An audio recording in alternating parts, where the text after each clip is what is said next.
Welcome, dear listeners, to History with Herodotus, where the threads of time are woven into a rich tapestry of human experience. Today, we embark on a fascinating journey to explore the enigmatic world of the samurai, those legendary warriors who embodied the honor and discipline of feudal Japan. As we delve into the origins of this revered institution, let us transport ourselves to the misty mountains and fertile valleys of ancient Japan, where the seeds of samurai culture were first sown. In the early 8th century, during the Nara period, Japan was a land of emerging nationhood, with the imperial court struggling to assert its authority over the warring clans and regional chieftains. The year 710 marked the establishment of the capital city, Nara, which would become a center of politics, culture, and learning. It was during this time that the Japanese Empire began to take shape, with the Emperor Shomu reigning from 724 to 749. As we walk through the streets of Nara, we can almost hear the sounds of hammering on metal, the smell of freshly baked clay, and the murmurs of scholars debating the merits of Buddhism and Confucianism.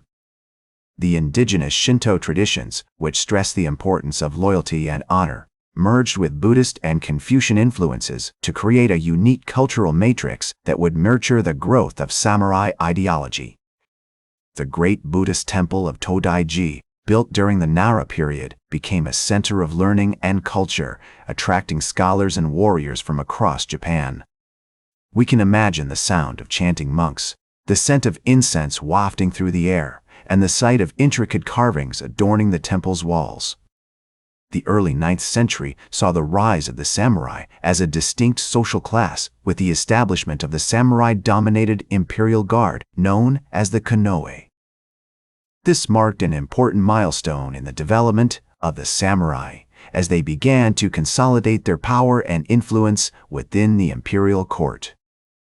The legendary samurai leader Sakanue no Tamuramato, who lived during the early 9th century, played a key role in this process, serving as a high-ranking officer in the Konoe and distinguishing himself in battle against the Ainu people of northern Japan. As we explore the historical context of the samurai's emergence, we find ourselves in the midst of a complex web of social, cultural, and political factors. The samurai's code of conduct, known as Bushido, would eventually emerge from this matrix, emphasizing the values of courage, loyalty, and self-discipline. We can see the influence of Chinese culture, with the introduction of the concept of wen and wu, which emphasized the importance of literary and military arts. The year 794 marked a significant turning point in Japanese history, as the capital city was moved to Kyoto and the Heian period began. This period would witness the rise of the samurai to unparalleled heights of power and prestige, shaping the course of Japanese history for centuries to come.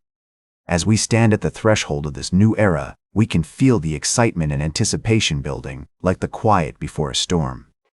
And so, dear listeners, our journey through the origins of the samurai has brought us to the threshold of a new era, one in which the seeds sown in the early centuries of Japanese history would begin to bear fruit.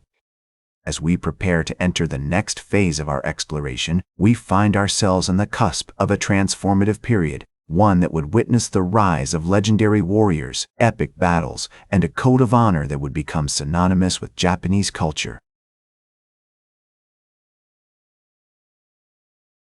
Welcome back to History with Herodotus, as we continue our captivating journey through the realm of the samurai.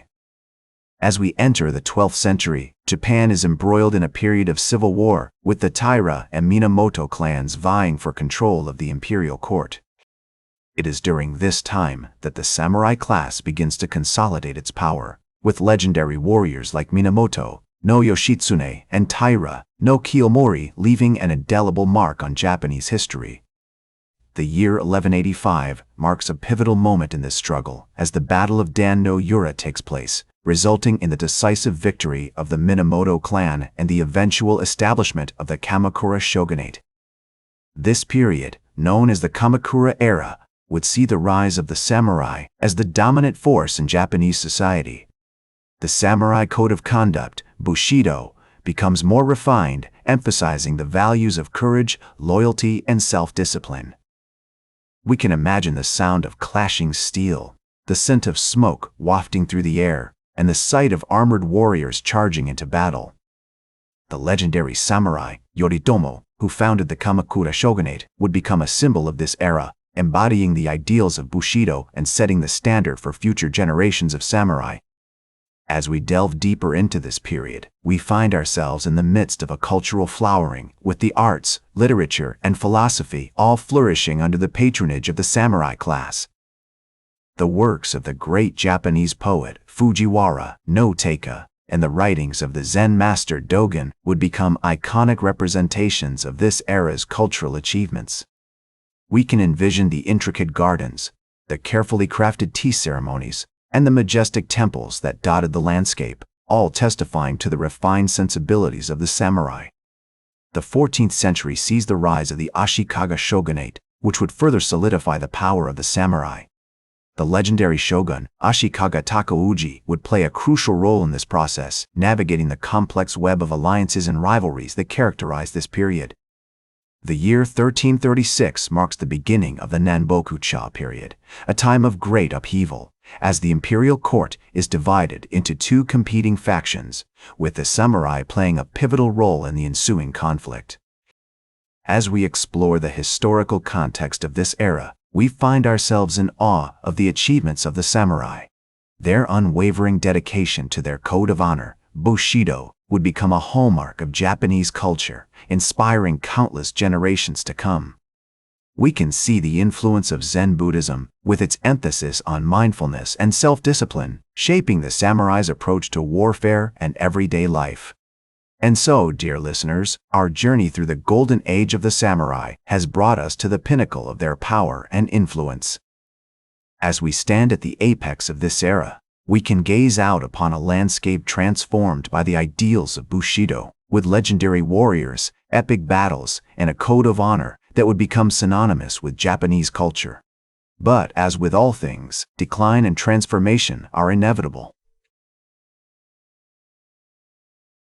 Welcome back to History with Herodotus, as we conclude our journey through the realm of the samurai. As we enter the 19th century, Japan is on the cusp of a revolution, with the arrival of American Commodore Matthew Perry's black ships in 1853, marking the beginning of the end of Japan's isolationist policies. The subsequent Meiji Restoration of 1868 would bring about a radical transformation of Japanese society as the old feudal order is dismantled and a new modern state is established. The samurai class, once the dominant force in Japanese society, finds itself struggling to adapt to this new era. The abolition of the samurai stipend system in 1871, known as the Han system, would deal a significant blow to the economic foundations of the samurai class.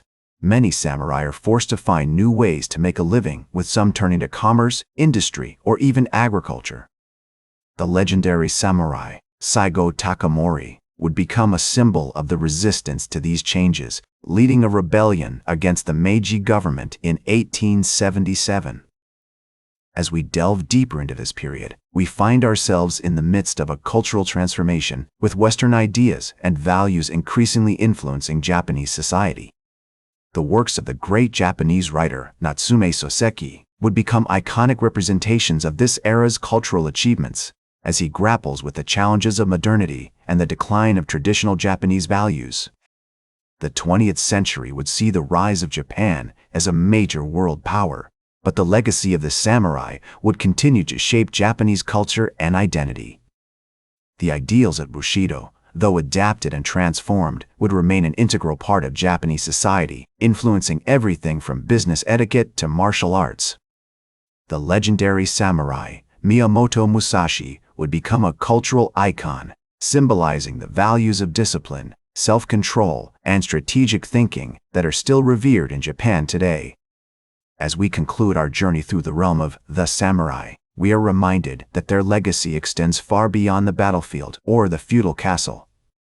Their code of honor, Bushido, has become an integral part of Japanese culture, inspiring generations to cultivate the values of courage, loyalty, and self-discipline.